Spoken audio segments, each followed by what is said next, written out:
So we also want to take a moment and explore a couple other topics related to audio perception, auditory perception. The first of these is a concept called beating. Now, this is a concept that actually occurs in both the acoustic domain as well as the psychoacoustic domain, but we're going to talk about it here in this lecture. So for this scenario, we might imagine playing back a sine wave at 440 hertz. We'll also play a sine wave at 441 hertz.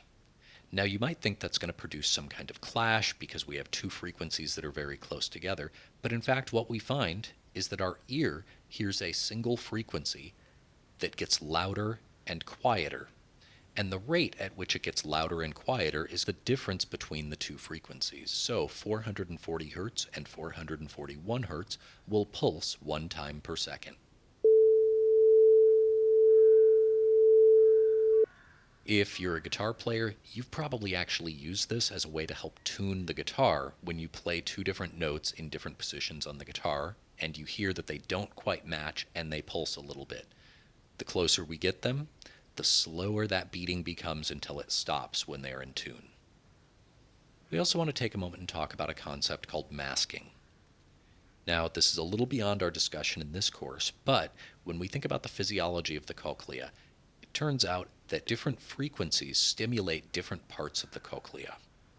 We call this concept critical bands. Masking is what happens when one sound or one noise begins to limit our ability to perceive another noise because components of them exist within the same critical band.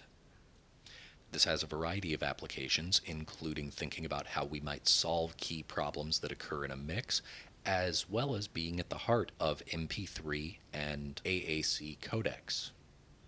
So in the acoustic domain, we talked about frequency, and the human perception most directly related to frequency is the perception of pitch. So pitch is one aspect of our perception of frequency. Even though we might sometimes measure this in hertz, quite commonly we use pitch designations such as letter names, fixed do solfege, or MIDI note values.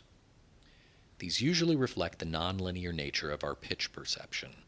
And what do I mean by nonlinear nature? Well, if we think about the fact that we tend to hear in octaves and in intervals related to the octave, we find that an octave is a doubling of frequency. So, for example, from 40 hertz to 80 hertz, we go up 1 octave. From 10 kilohertz to 20 kilohertz, we also go up 1 octave. So by using pitch designations, we avoid, or we find it easier to relate to the relationship between two frequencies based on our human perception. So the range of human hearing, again, is often given as 20 hertz to 20 kilohertz. Typically, by the time we've reached our teenage years, we've already started to lose a little bit of our absolute highest frequency perception, and the older we get in life, the less we can hear in that high frequency range. Again, octaves are perceived as a doubling of frequency. So a secondary human perception related to frequency is timbre. Now, you may remember from the previous lecture in acoustics, we talked about timbre as a physical phenomenon related to the presence of various partials and harmonics, as well as the dynamic envelopes and the spectral envelopes associated with those specific frequencies. However, we also want to understand that timbre is a perception, and when we speak of timbre in the perceptual realm, we might define it the way the Acoustical Society of America has, which is timbre is that attribute of auditory sensation which enables a listener to judge two non-identical sounds similarly presented and having the same loudness and pitch as dissimilar. Timbre depends primarily upon frequency spectrum, although it also depends on the sound pressure and the temporal characteristics of the sound. More simply, we might define timbre as the subjective quality or feel of a sound. And again, it's related to the presence and strength of various partials, frequency components, as well as the individual dynamic envelopes of each of those partials, what we call spectral envelopes. So sound exists in space, and we want to take a moment and think about how it is that we perceive sound coming from different locations. So the mechanisms that most directly relate to human perception of sound location fall into three categories. They all relate to the idea that we have two ears, one on each side of our head, and that sound coming from different directions will produce slightly different characteristics at the left or right ear. So, for example, we talk about interaural time differences, or ITD.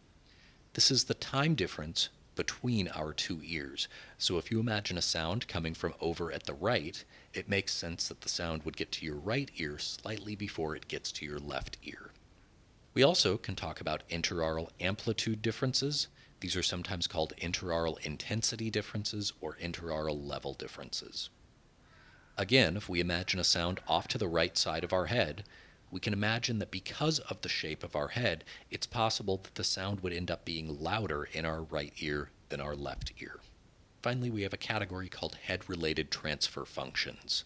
This is a complex set of phenomena that happen as sound bounces around our body and the various folds in the pinna, the visible part of our ear, which creates subtle reflections and time differences. These head-related transfer functions are unique to each individual. Generally speaking, below about 800 Hz, interaural time differences tend to dominate. Above about 1600 Hz, interaural level differences or intensity differences tend to dominate. Between 800 Hz and 1600 Hz, both interaural time differences and interaural amplitude differences come into play. At the end of our acoustics lecture, we talked a little bit about the behavior of sound in space. When we talk about our perception of sound in an enclosed space, there's a couple of characteristics that come into play. One is the spectral or frequency contributions of the space. Absorptive material in a space will generally not absorb all frequencies equally. Additionally, reflective surfaces do not reflect all frequencies equally. So the reflections will end up taking on subtly different spectral characteristics than the original source material.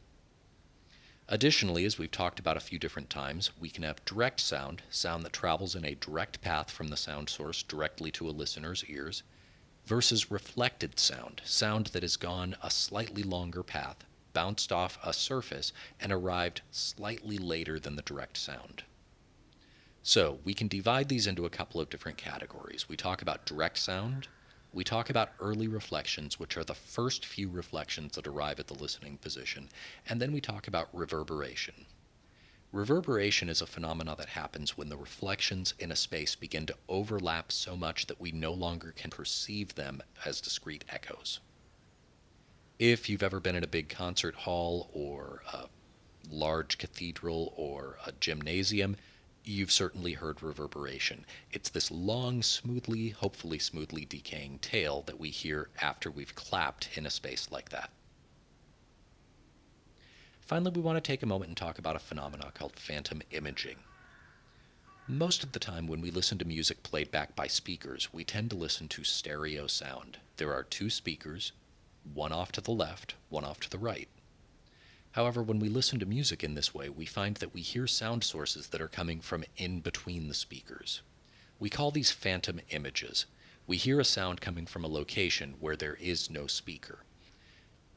Hopefully you're already starting to guess that this may be related to some of the things we just talked about in terms of locating sound, that by using the two speakers to create interaural time differences and interaural amplitude differences, we can trick our perceptual mechanism into hearing a sound source coming from a location where there is no speaker.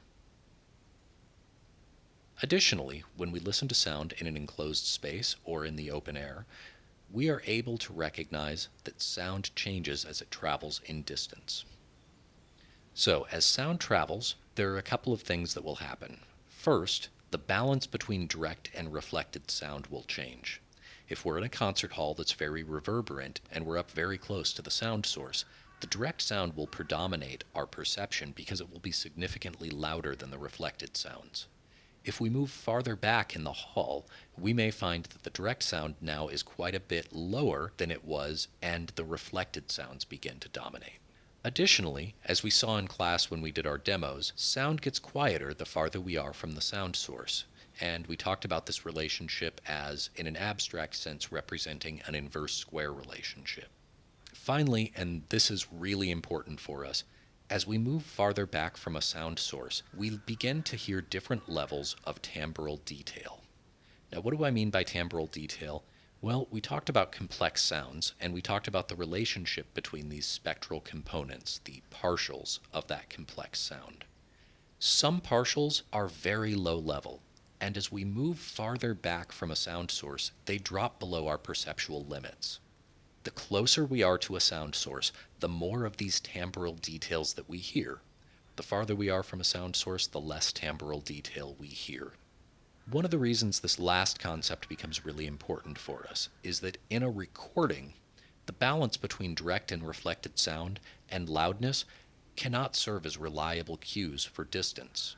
So in recordings, the key factor that allows us to perceive distance in a recording is the level of timbral detail.